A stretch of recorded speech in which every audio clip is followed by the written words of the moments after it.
You know, it's kind of funny. If you tell someone you're giving up soda, they'll almost instantly congratulate you. But if you tell them you're taking a break from alcohol, suddenly everyone wants to know what's wrong. We're going to dive into a truly fascinating biological journey, the 30-day reset. We're going to explore exactly what happens to your brain, your organs, and even your waistline on a day-by-day, week-by-week basis when you step away from alcohol for just 1 month. Because, as you'll see, it's not just about avoiding a nasty hangover. It is about a complete and total cellular reset. And this quote right here brilliantly captures the cultural hurdle we face right out of the gate. Alcohol is literally the only drug in the world that you have to justify not taking. Now, millions of people try out movements like Dry January or Sober October, which is fantastic.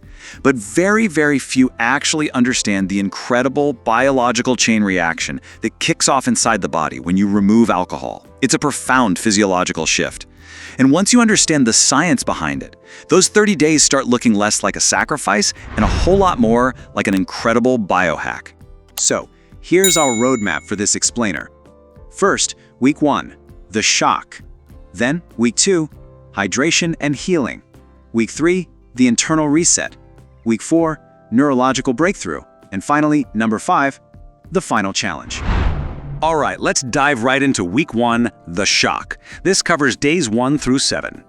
Listen, if you've ever tried to take a break from drinking and found those first few days to be absolutely brutal, I want to validate that for you right now. Your body is essentially in shock. Take day 1, for example. You might feel highly anxious, super restless, and completely unable to sleep. Why? Well, alcohol is a depressant. It slows down your central nervous system. So to counter this, your brain has been actively producing extra stimulating chemicals just to keep you awake and functioning. When you suddenly take the alcohol away, your brain is still pumping out those stimulants. Your nervous system is basically in complete overdrive. By day 3, you're hitting peak sugar cravings. Alcohol is packed with sugar and empty calories, so when it's gone, your blood sugar plummets. Your brain starts screaming for a dopamine hit, usually disguising it as a massive urge for ice cream or chocolate. Totally normal, by the way. But then, by day 4, the alcohol finally clears your system entirely. And by day 7, you reach a massive milestone when it comes to your sleep. And this brings us to REM sleep, that deep, restorative phase of sleep where your brain processes emotions and your body actually repairs its tissues. The crucial takeaway here is that while alcohol might help you pass out, it absolutely destroys your REM sleep. When you drink, you spend the night in a really light, fragmented sleep state. But by the end of week 1, as the alcohol is entirely gone, your REM sleep finally returns. For the first time in what might be a very long time, you'll wake up actually feeling rested. That persistent morning brain fog starts to clear, and suddenly your morning coffee feels like a nice little bonus rather than a desperate survival tool. Moving right along to section 2, week 2, hydration and healing. That's days 8 through 14. Okay, this is the phase where people in your life might actually start looking at you a little differently. And it all comes down to a massive shift in how your body handles water. See, alcohol is a diuretic. It suppresses a specific hormone in your brain called vasopressin, which is the hormone that tells your kidneys to hold on to water.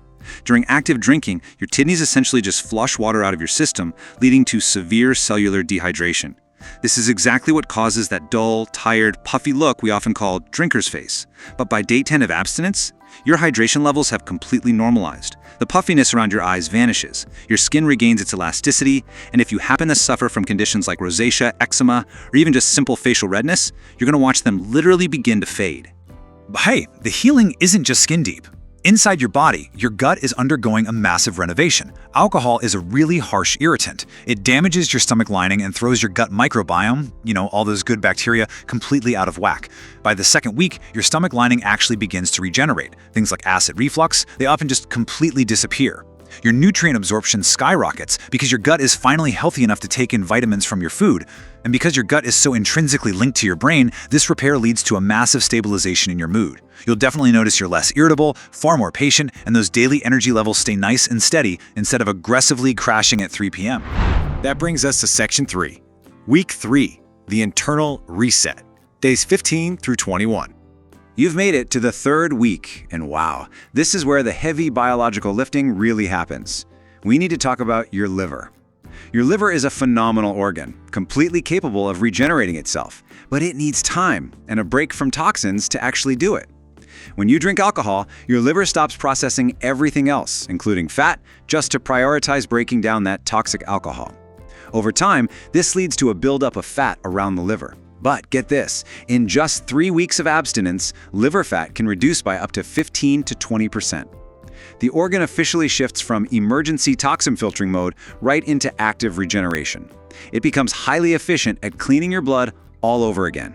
And because your internal systems are running efficiently again, we hit a very interesting number, 6,000. Week 3 is usually when weight loss becomes really noticeable. And let's just do the simple math behind it. If you were drinking just 2 glasses of wine or 2 pints of beer a night, that's roughly 300 to 400 extra empty calories a day. Over 3 weeks, simply by skipping those 2 daily drinks, you create a deficit of over 6,000 calories.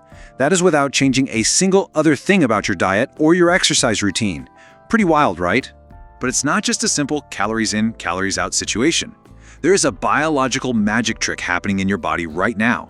Because you're finally getting that deep REM sleep, and because your blood sugar has stabilized from the lack of alcohol sugars, your cortisol levels drop significantly. Now, cortisol is the stress hormone that's directly responsible for storing belly fat. So, by lowering cortisol, your body literally shifts out of a fat-storing state and actively enters a fat-burning state. All right, home stretch, Section 4, Week 4, Neurological Breakthrough, Days 22 through 30. By this final stretch, the physical benefits are going to be incredibly obvious. You've probably lost some weight, your skin is clear, your blood pressure has dropped, but we're pivoting now to the most profound change of the whole shebang, the dopamine cycle. You see, alcohol artificially spikes your dopamine levels, just flooding your brain with reward chemicals. Over time, to handle these massive, unnatural spikes, your dopamine receptors basically fry and downregulate. This is exactly why regular drinkers often feel a lack of joy or motivation in everyday life unless they have a drink in their hand. But give it 30 days of abstinence and your brain repairs those receptors. This means your baseline joy and happiness actually increase. Everyday activities, a great meal, a walk outside, a simple conversation with a friend, suddenly feel genuinely rewarding all on their own again. By day 30, the mental fog has entirely lifted. Your memory noticeably sharpens up, your ability to focus on complex tasks peaks because your brain isn't fighting through a depressant haze anymore. And perhaps most importantly, that baseline anxiety that you might have just assumed was part of your personality, it's often revealed to just be chemical anxiety. It was simply the exhausting cycle of drinking and withdrawing, over and over again.